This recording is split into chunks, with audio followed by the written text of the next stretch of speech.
চলেছে।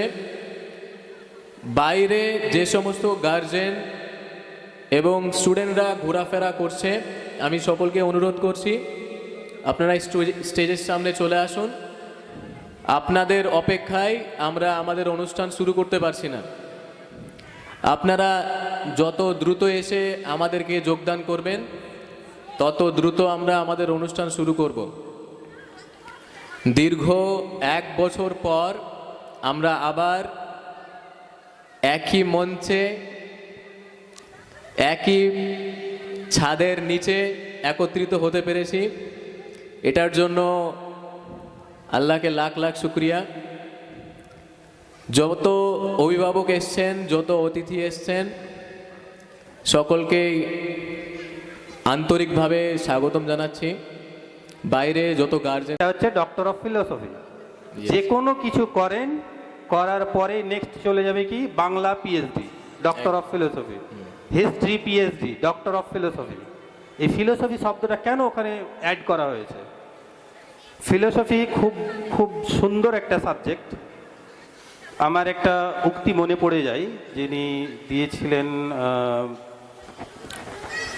I think Francis Bacon. উনি বলতেন, little knowledge of science makes you an atheist, but in depth knowledge of science makes you believer in true God. অনেকেই মনে করে philosophy একটা নাস্তিকের subject. সেই ফিলোসফিকে আমরা কেন পড়ব? যদি আমরা ফিলোসফি পড়ি তাহলে নাস্তিক তৈরি হয়ে যাব। কিন্তু এটা সম্পূর্ণ ভুল ধারণা। তার কারণ ফিলোসফি আপনাকে শেখায় কিভাবে চিন্তা করতে হবে, কিভাবে সমাজের একটা নতুন পরিকাঠামো তৈরি করতে হবে, ইভেন পলিটিক্যাল সেট আপগুলো কীভাবে হওয়া দরকার, নতুন চিন্তা, নতুন কিছু বিষয় যেমন ঈশ্বর, গড, সোল, এইসব নিয়ে ফিলোসফি আলোচনা করে। আমার মতে ফিলোসফি খুব এক সুন্দর এবং একটা ভালো সাবজেক্ট, বাচ্চারা চুজ করতে পারে। আপনার কথা মতো আমরা যে কোনো সাবজেক্ট নিয়েই পড়াশোনা করি, তো আমরা যদি মাধ্যমিক উচ্চ মাধ্যমিকে যখন পড়ছি তখন হয়তো বেসিক কোনো একটা জিনিস শিখছি, এরপরে যখন কলেজে পড়াশোনা করছি তখন সেটাকে একটু অ্যাডভান্স লেভেলে শিখছি, মাস্টার ডিগ্রি করার সময় সেটাকে আরও বেশি অ্যাডভান্স লেভেলে শিখছি, এবং আলটিমেটলি এত কিছু শেখার পর আমরা যখন এর থেকেও হাইলি কোনো একটা মানে সাবজেক্টের স্পেশালিস্ট হতে চাই, তো সেটা নিয়ে আমাদেরকে রিসার্চ করতে হবে, এবং সেই রিসার্চের মধ্যে ফিলোসফি ঢুকে যাবে। ফিলোসফি ছাড়া কোনো রিসার্চ হয় না। সুতরাং আপনার কথাটাই একদম সঠিক, আমি একমত হলাম আপনার সাথে। থ্যাংক ইউ স্যার আপনাকে। হ্যাঁ, আমি ইংলিশ লিটারেচারের স্টুডেন্ট, তো ফিলোসফি ইংলিশ লিটারেচারের সাথে অনেক অনেক রকম মানে সংযুক্ত। মানুষের লাইফ নিয়ে পড়তে পড়তে, মানুষের ইমোশনস নিয়ে পড়তে পড়তে সমাজের মানুষের ফিলোসফিটাও চলে আসে, সেখান থেকে ফিলোসফির সৃষ্টি হয়ে যাচ্ছে।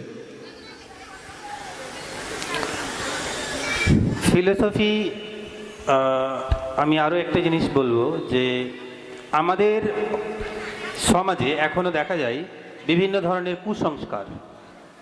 অনেকেই, যেমন স্বাভাবিক একটা কুসংস্কার আমরা বলে রাখি যে রাস্তা যদি মানে একটা বিল্লি কেটে নেই তাহলে আমরা ওই রাস্তা পার করতে পারি না। এটা এখনো সমাজে দেখা যায় যে রাস্তা দিয়ে আপনি যাচ্ছেন, কিংবা গ্রহণের সময় নতুন কিছু মনে করা হয়, রাহুকে একদম কে রাহু খেয়ে যাচ্ছে, ওটা খেয়ে যাচ্ছে চন্দ্রকে। এই ধরনের বিভিন্ন হচ্ছে মনে হচ্ছে। এটা কি মানে আদৌ কি এটাকে দেশ থেকে তাড়ানো যাবে না, কুসংস্কারটাকে? কুসংস্কার খুবই একটা সুন্দর এবং ভালো প্রশ্ন। এটা যতগুলো প্রশ্ন এখন পর্যন্ত হয়েছে আপনার, কুসংস্কারগুলোকে তাড়ানো খুবই সহজ এবং খুব ভালোভাবেই মানে সম্ভব। আর এটা করতে হবে আমাদের এই যে বিভিন্ন ধরনের শিক্ষা প্রতিষ্ঠান আছে, এই শিক্ষা প্রতিষ্ঠানের মাধ্যমেই আমরা এই কুসংস্কারগুলো মানুষের মধ্য থেকে মুছে ফেলতে পারি। কিভাবে? প্রত্যেকটা বাচ্চাকে যদি আমরা বিজ্ঞান মনস্ক করে তুলি, ওর মধ্যে যদি অন্যান্য যেমন সাবজেক্ট রয়েছে সায়েন্সের, ফিজিক্স, কেমিস্ট্রি, এইসব সাবজেক্ট যদি আমরা তাদের দিতে পারি, স্টার্ট তো হয়ে গেলে কেউ তো আসে না, বলেন ওদেরকে দিতে পারি এইসব নলেজের জ্ঞান, তাহলে ওরা দেখবে কি যে আসল রিয়ালিটি কোন জিনিসটা, আসলে যে জিনিসটা আমি পারসিভ করছি এখন সেই জিনিসটা অরিজিনাল নাকি এটা ডুপ্লিকেট। এই ধরনের ফেক বিভিন্ন ধরনের মানুষ, যেমন কবিরাজ, আরও বিভিন্ন ধরনের এই জিনিসগুলো রয়েছে, তো এগুলো এখনও বিদ্যমান সমাজে। এটা শুধুমাত্র পড়াশোনার মাধ্যমেই এটাকে নির্মূল করা সম্ভব আমার মতে। তাছাড়া এর দ্বিতীয় কোনো পথ নেই। আপনি পড়াশোনা করবেন না তো আপনি ডিপ জিনিসটা সে বুঝতে পারবেন না যে আসলে কোথা থেকে এগুলো সৃষ্টি হচ্ছে। একদম। অনেক ধন্যবাদ স্যার আপনাকে। স্যার শুরু করে দিন। আমাদের অনুষ্ঠান আর 10 মিনিটের মধ্যে শুরু হবে। বাইরে যে সমস্ত অভিভাবক ঘোরাফেরা করছেন, যে সমস্ত স্টুডেন্ট এখনও পর্যন্ত স্কুলে আছে, আমি সকলকে অনুরোধ করছি 10 মিনিটের মধ্যে আপনারা স্টেজের সামনে উপস্থিত হন। আমাদের হাতে সময় খুবই কম এবং অনেক পারফরমেন্স আজকে আমরা দেখব, সুতরাং এই এনার্জিটাকে আমরা সকাল সকাল নষ্ট করতে চাই না। আপনারা সকলেই স্টেজের সামনে চলে আসুন এবং আমাদের এই অনুষ্ঠানকে সাফল্যমণ্ডিত করুন। অনেকটাই কমে যাচ্ছে লিটারেচার, ইংলিশ লিটারেচার, এবং প্রত্যেকটা গার্জেন এবং বাবা মা এরা অনেকেই ভাবছে যে মানে গার্জেনদের এটা মাথায় চিন্তা থাকছে সব সময় যে আমার বাচ্চাকে সায়েন্স নিয়ে পড়াবো, ডক্টর, ইঞ্জিনিয়ার বা অন্যান্য কিছু, কিন্তু কেউ বানাতে চায় না যে হিস্ট্রি সাবজেক্টগুলোকে এখন কেউ গুরুত্ব দিতে চাইছে না যেইভাবে হয়তো দেওয়াটা উচিত। লিটারেচার হোক, হিস্ট্রি হোক, ফিলোসফি হোক, পলিটিক্যাল সায়েন্স হোক, আপনি কি মনে করেন যে এইসব সাবজেক্টের গুরুত্ব কতটা মানে বর্তমানে রয়েছে, এবং ভবিষ্যতে বাচ্চাদের ফিউচার নিয়ে যেহেতু বাবা মাদের চিন্তা, তো এটা আপনি কি মানে কিভাবে দেখেন যে বাচ্চারা কিভাবে তার দাঁড়িয়ে উঠবে এইসব সাবজেক্ট পড়ে? একটা সুন্দর প্রশ্ন করেছেন। আপনার প্রশ্নের মূল বস্তু হচ্ছে যে গার্জেনদের স্টুডেন্টদেরকে কিভাবে গাইড করা দরকার, কি সাবজেক্ট নিয়ে পড়াশোনা করবে, লাইফে কি হবে। আর বেশিরভাগ মানুষ মানে বেশিরভাগ গার্জেন সায়েন্সটাকে বেশি গুরুত্ব দিচ্ছে। তো এটার জন্য আমার বলার বক্তব্য কি? আমার বলার বক্তব্য হচ্ছে একটা বাচ্চা ছোট থেকে যদি কোনো একটা বিষয়ে নিজের ইন্টারেস্ট দেখায়, ছোট থেকে যদি কোনো বাচ্চা বলে যে বাবা আমার ক্রিকেট খেলতে বেশি পছন্দ, বা আমার গান গাইতে বেশি পছন্দ, বা আমার নাচতে বেশি পছন্দ, আমার মনে হয় গার্জেনদেরকে সেটা ভালো করে শোনা দরকার। হতে পারে তার মধ্যে ঈশ্বর এমন একটা প্রতিভা দিয়ে রেখেছেন যেটা সেই ছোট থেকেই তাকে নাড়া দিচ্ছে। গার্জেন যদি এটা ছোট থেকে প্রত্যক্ষ করে নিজের ছেলের মধ্যে এবং সেই বাচ্চাটাকে গাইড করে এবং তার স্বপ্নটাকে আরও উৎসাহ দেয়, তো আমার মনে হয় না সেই বাচ্চা লাইফে আর কোনো সাবজেক্ট প্রয়োজন হবে। আমি যদি বিরাট কোহলির কথা বলি, একজন ইন্ডিয়ার এখন টপ ব্যাটসম্যানের কথা বলছি। বিরাট কোহলি যদি 2 বছর বয়সে ব্যাট না ধরতো তাহলে আজকে এত বড় ব্যাটসম্যান হতে পারতো না।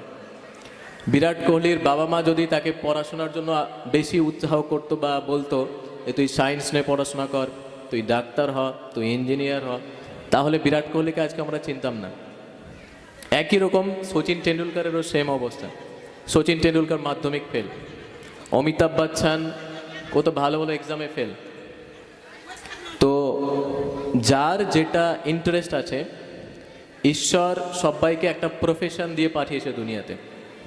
সবার মধ্যে একটা এটা আমাদের ইনার ট্যালেন্ট বলতে পারি আমরা। স্কুলের আজকে যে পারফরমেন্স হবে, এই যে অ্যানুয়াল ফাংশন, এখানেও আমরা বাচ্চাদের মধ্যে এমন প্রতিভা দেখতে পাবো যেটা আমরাও কোনোদিন কল্পনা করি নাই। সুতরাং এই অ্যানুয়াল ফাংশনের মধ্যেও আমরা বাচ্চাদের এমন ইনার ট্যালেন্ট দেখতে পাবো যেটা দ্বারা আমরা বুঝতে পারি যে he is made for this, ও এটার জন্যই তৈরি হয়েছে। কেউ হয়তো এত ভালো অ্যাক্টিং করবে যে আপনাদের সবার মন কেড়ে নেবে, কেউ হয়তো এত ভালো ডান্স করবে, কেউ হয়তো এত ভালো রিসাইটেশন আবৃত্তি করবে, এগুলো আপনাদের মন ছুঁয়ে যাবে। এইগুলো তো এক একটা প্রফেশন আছে। শুধু সায়েন্স আর আর্টস নিয়ে পড়ে থাকলে হবে? এগুলো তো মানুষ লাইফে অনেক বড় কিছু করতে পারে। কাজী নজরুল ইসলাম ওর তো সেরকম কোনো ডিগ্রি নেই, ও একজন ভালো কবি, ও ছিল একজন আর্মি, একজন ভালো দার্শনিক। সুতরাং একটা বাচ্চার ক্যাপাবিলিটি কোনো একটা সাবজেক্টের মধ্যে সীমাবদ্ধ থাকে না।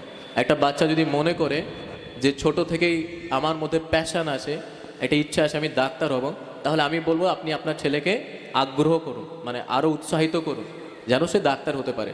কিন্তু আপনার ছেলে যদি আপনার সাথে সহমত না হয়, আপনার ছেলে মেয়ে যদি বলে যে না তুই ডাক্তার হতে পারবি না, তোকে অন্য কিছু হতে হবে, তোকে পাইলট হতে হবে, তো সেক্ষেত্রে আমি বলবো যে বাচ্চাদের যেটা ইচ্ছা সেটাকে একটু গুরুত্ব দেন। হতে পারে ওটাতেই বেশি খুশি হবে লাইফে, ওটাই হয়তো ওকে জীবনে আরও বেশি সুখী করবে। ধন্যবাদ আপনার খুব সুন্দর উত্তরের জন্য। কিন্তু তবুও আমি একটা প্রশ্ন আরও ছুড়ে দিতে চাই, অ্যাটাকমূলক প্রশ্ন, এটা আপনাকে অ্যাটাক করে। সেটা হচ্ছে যে সমাজে এখন যে ইতিহাস বা যেসব সাবজেক্টের কথা বললাম, জিওগ্রাফি, এগুলোর যে গুরুত্বটা যে হারিয়ে যাচ্ছে, এর উপর আপনি মানে ফোকাস করছেন না। আপনি গেলেন সায়েন্সের উপর, আপনি গেলেন যে মিউজিক এবং খেলাড়ি বিভিন্ন ধরনের, বা কেউ সং করতে জানে, এই সব ট্যালেন্টের উপর। এই ট্যালেন্টগুলোও যদি আপনি দেখতে যান, দিন দিন কিন্তু ও যে ছোট্ট সোনামণি না, আমাদের শিক্ষকরা সেই বাচ্চাদের শেখাতে পারছে। এই যে দ্বিধাদ্বন্দ্ব গার্জেন এবং বাচ্চাদের মধ্যে, যে আসলে কতটা দিতে পারছে এবং কতটা সে গার্জেনরা শিখতে পারছে। এবার যদি আপনার কোনো প্রশ্ন থাকে আমাকে করুন।